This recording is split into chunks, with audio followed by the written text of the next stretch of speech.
Well, we have a song which says, images down in the valley, where I couldn't hear nobody pray.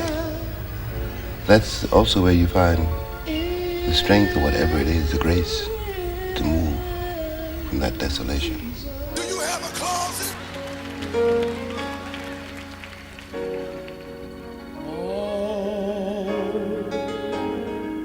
Our sins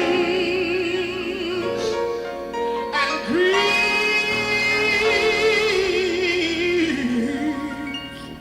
to bear.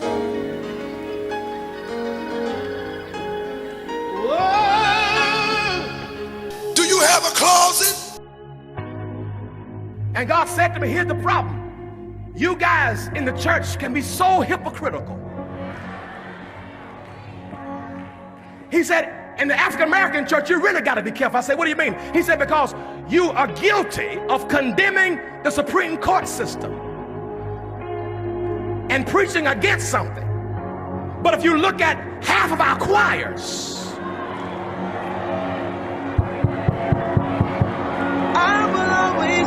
and a great number of our artists that we call abominations and we call demons, we demonize and dehumanize the same people that we use. Just a sweet word. We have done what the slave master did to us. Prepared for you. Dehumanize us, degrade us, demonize us, but then use them for our advantage.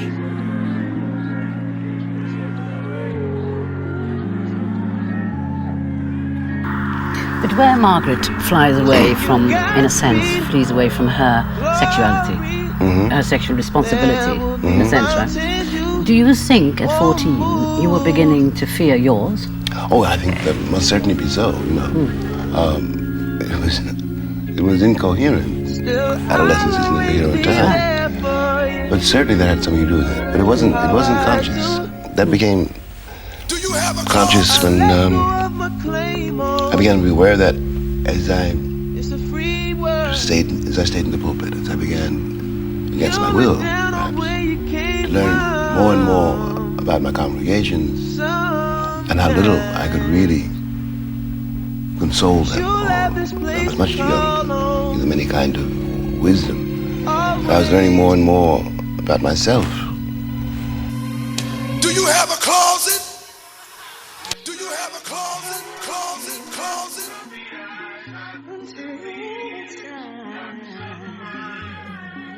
These folks are abomination, they're nasty. Tell you what you do then.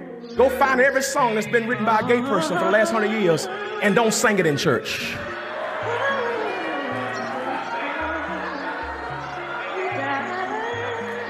Let's see how many songs you can minister on that Sunday.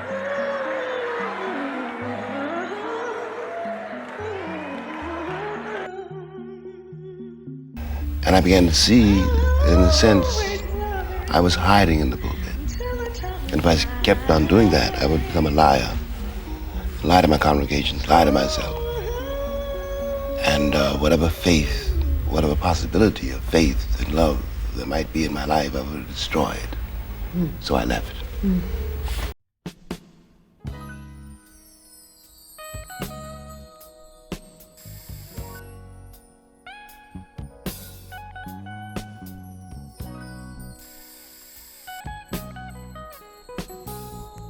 What I wanted to speak to today is another aspect or the opposite of the pornographic, because it's really hard.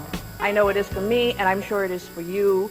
Andrea Dworkin yesterday spoke about the necessity of our knowing our enemy. Well, in order to know our enemy, we have to expose ourselves really energy-sapping things. And to do that, we need all the strength we can get. We need each one of us to deal from a place where we are most powerful. And what I wanted to talk about today was the erotic as a source of that power. The erotic as a source of that power. And how urgent it is that we recognize that within ourselves and that we not confuse the pornographic with the erotic. The name of this is uses of the erotic is power. the next morning, woke up, and it was very interesting because I had a gospel choir concert to go to. So I got up very early myself and sort of tried to sneak out. But he had a door that would only lock from the inside. So I'm fully dressed, waking this man up with no clothes on, trying to say, I need to sneak out your house. At which point he woke up, saw me, pulled me back into bed, took off all my clothes, and Lord, you start feeling things that you ain't never felt before. The erotic is a resource within each one of us that lies in a very deeply spiritual plane. It was probably the best experience I've had so far. And it's sort of like they say about your first love not getting it, and I miss it. I mean, it was very interesting that having the innocence, I sort of experienced some things, but I didn't experience everything I could have, because I was sort of like, oh, what's going on, and this and that, and feeling things and going, I didn't even know you could feel these things, more or less, feel them on a regular basis. In the same way, we have attempted to separate the spiritual and the erotic, reducing the spiritual thereby to a world of flattened affect, of vague mystery. A world of the ascetic who aspires to feeling nothing, but nothing is farther from the truth. The severe abstinence of the ascetic becomes the ruling obsession, and it is one not of self-discipline, but of self-abnegation. At one point, feeling certain things, he sort of flipped one over, and one went flying over, and before you know it, one was experiencing many things of a personal nature, and it was very interesting because it was like shock and pain and everything at once, and then it stopped being shock and it stopped being pain, and I think that was a different type of initiation. That was an initiation that sort of said, yes.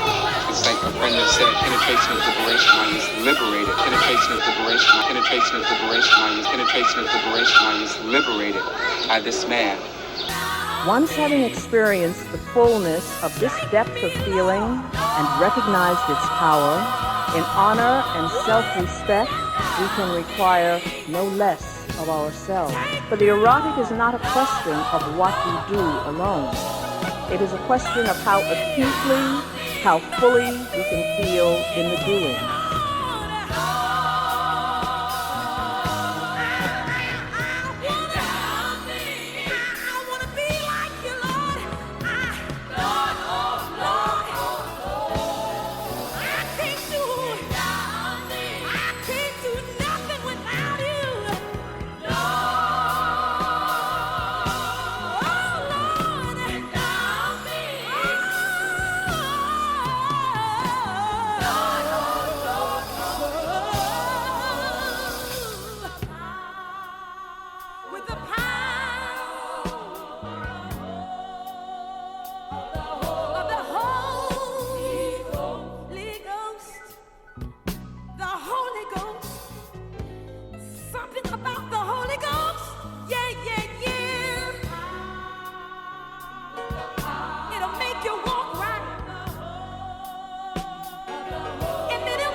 Looking, trying to figure out what we gonna play. So I looked at Kieran and I said, Kieran, let's play Little Sally Walker sitting in a saucer. Where are my ladies at? What do we say? Cry, Sally. Wait. Yo, we been put your hand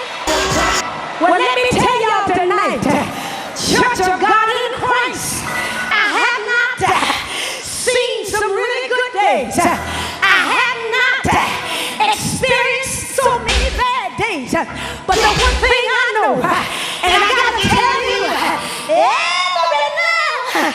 every now and then, I begin to sing this little thing to encourage myself. I said, little Sally woke up sitting in a saucer, cry.